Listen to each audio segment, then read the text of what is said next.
परिपाहि गणाधिप परिपाहि गणाधिप परिपाहि गणाधिप परिपाहि गणाधिप Asur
Sharanagat Baran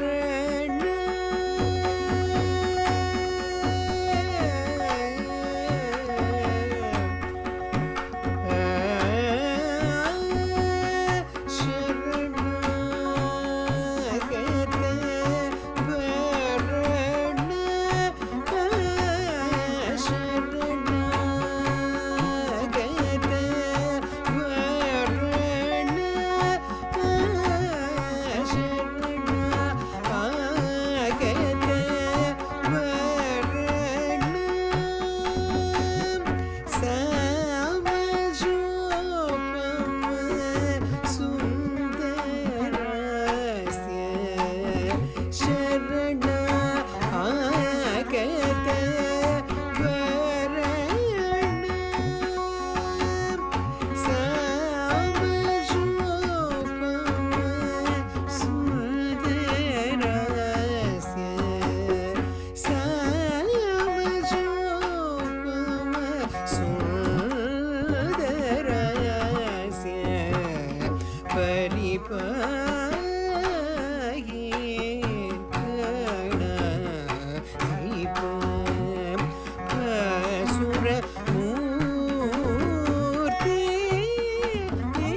Hri Om Shri Ganeshaya Namaha Shri Gurubhyo Namaha. Greetings and namaskarams to all of you. I am very pleased to say a few words about Maharaja Swati Tirunal's Navaratra Kritis.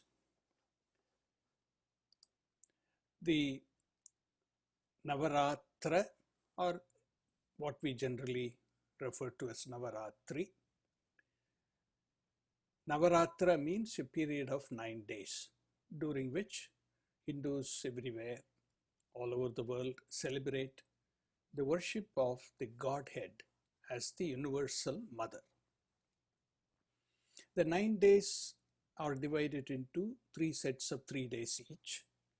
The first 3 days are devoted to the worship of Goddess Durga, the next 3 days to Goddess Lakshmi, and the last 3 days to Goddess Saraswati. We have 2 Navaratras. One is the Vasanta Navaratra, celebrated in the spring. And then we have the Sharada Navaratra, which is celebrated in the autumn. Of these 2, the Sharada Navaratra is the popular one. And the Navaratra Kritis of the Maharaja are all composed for the Sharada Navaratri. And there he dedicates the first 6 compositions to Goddess Saraswati and the last 3 to Goddess Durga. There are no compositions on Goddess Lakshmi, but when I explain to you the background behind these Navaratra Kritis, you will notice and recognize that really the Maharaja has not missed anything, because his presentation is at a higher level. Now, what is the structure of these kritis? And before that, let me talk to you about the background.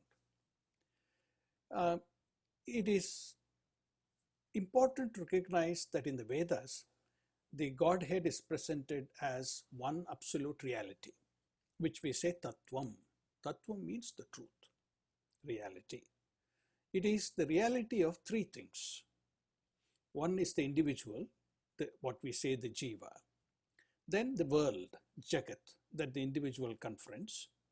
And then the causal factor of the Jagat. The causal factor, the cause, which we say Ishvara. Then, as an absolute limitless reality, the God is Nirguna. It is free from attributes.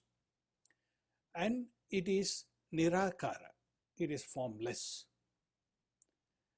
And Nirvikara. It cannot undergo any change. However, from the point of view of the causal factor, the Godhead is presented as Saguna, that is with attributes, such as all-knowing, all-power, and all-pervasive, and also Saguna Sakara, that means not only with attributes, but also a form. And of the forms the Godhead is visualized, many of these forms are handed down to us through the scriptures. Some forms are special, such as visualization of the Godhead as all knowledge. Then it is Goddess Saraswati, or as the Universal Mother, Goddess Parvati.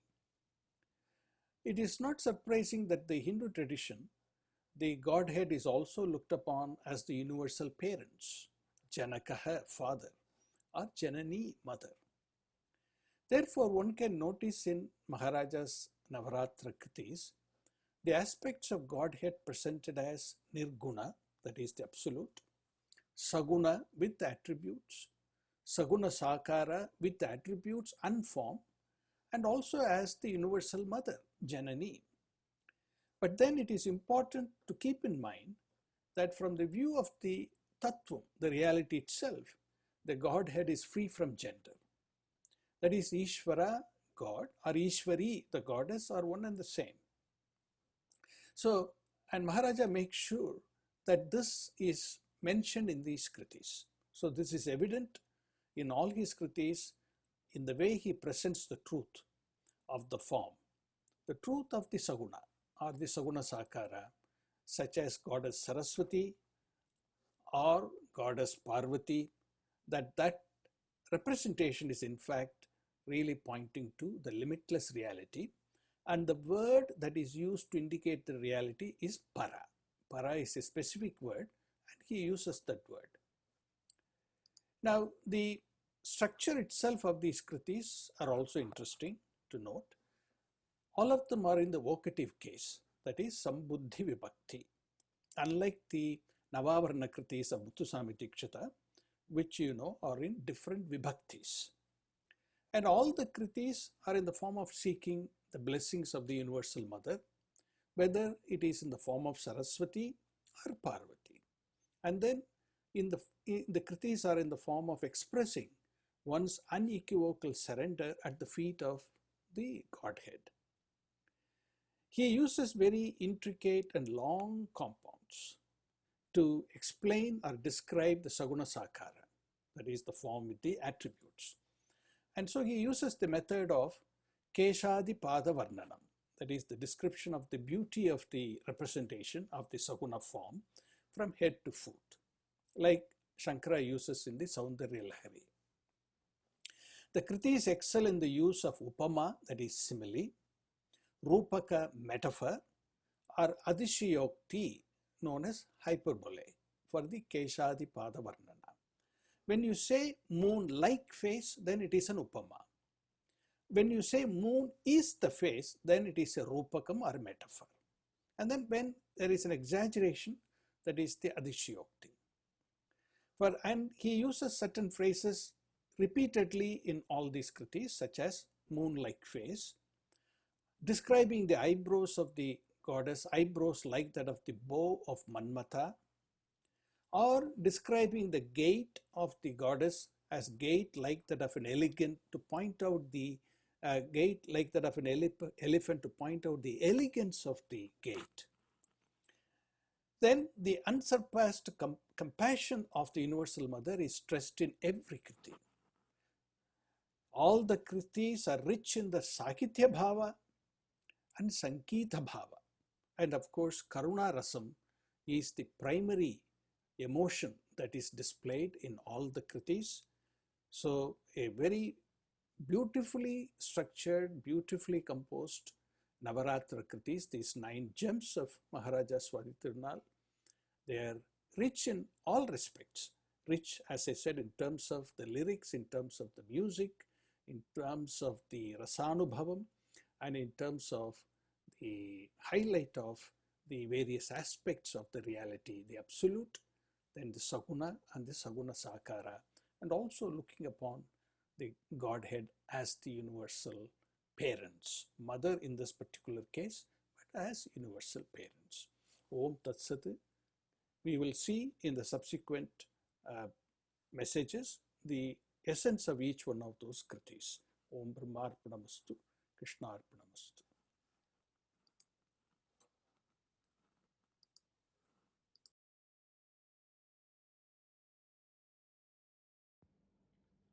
Namaskaram. I'm Ghatam Karthik, sending all my good wishes and greetings on this auspicious Navaratri celebration time. And I also send all my good wishes and blessings to all the children, students in advance. All my blessings to the children in advance for the Saraswati Puja and Vijayadashmi celebrations. I want to share my experience performing in the Divine Navaratri Mandapam in Thiruvananthapuram. The ambience is so divine and it's very sublime, and it's a blessing and fortune to perform there in that setting where there is no artificial lights. The lights are only the oil lamps, perfumes, the agarbattis, the jasmine flowers, and the beautiful lotus flowers and other beautiful flowers, fragrant flowers that adorn the Devi, which is the Saraswati Devi, which was supposed to be worshipped by the great Kavi Chakravarti, Kambar. And every year, goddess comes from Padmanabhapuram on an elephant with Chandavadyams all the way to Thiruvananthapuram, and she adorns the Navaratri Mandapam. And every day there is a specific Kirtana, Navaratri Kirtana, composed by Maharaja Swatitirunal, that is rendered by each and every Vidwan. And third day, fourth day, fifth day, there is a separate exclusive Kriti, like Pahi Jagat Janani and so on, the 9 Kritis. And the atmosphere is so sort of inexplicable, in the sense that you feel that divine ambience, as well as the musical ambience also is so divine. And that lighting, the natural lighting, and each and every person in the audience knows music, and they all enjoy so much with all sincerity and devotion. And all of us consider as a ritual every year to go and perform there. And it is almost like a puja worship concert, where we don't have the normal concert costume. We go with just the Angavastram and the dhotis. And I have performed many times with many legends, including Prince Ramavarma of the royal family. And he has been also instrumental in bringing the lady artist also performing in the Navaratri Mandapam, which is a sort of a revolution. And it has been happening for so many years, and all the doyens, all the legends, maestros, geniuses have performed there. And all the great Mridanga Vidwans and violin Vidwans, Kanjira, Ghatam, Morsing Vidwans have performed there. It's an experience to experience. And I'm so happy to share and it's a very unique feeling that when you go and sit there in the Navaratri Mandapam, you can feel the presence of Devi, and you can feel the presence of even Maharaja Swatitirunal. And I personally feel that his Atma is there listening to all of us. And the royal family is also there. And meeting the royal family after the concert is a pleasant experience. Meeting the Queen, meeting the family members of the royal family. It's a very pious thing, and the ambience is so beautiful, ethnic and aesthetic. The mithams, the corridors, and the Kudra Malika, the whole ambience is so divine. That's all I can say. But I'm so happy that this year also Navaratri Mandapam is happening, even though there is a pandemic here, and they are happy. They are conducting the Navaratri festival, and I'm so happy to share this experience with all of you, and I thank each one of you for your listening. May Goddess Devi bless us all with knowledge, intelligence, wisdom, and especially in music and arts. And may we all prosper, and also may that Devi bless us to come out of this pandemic situation and lead a healthy, happy life. Namaskaram.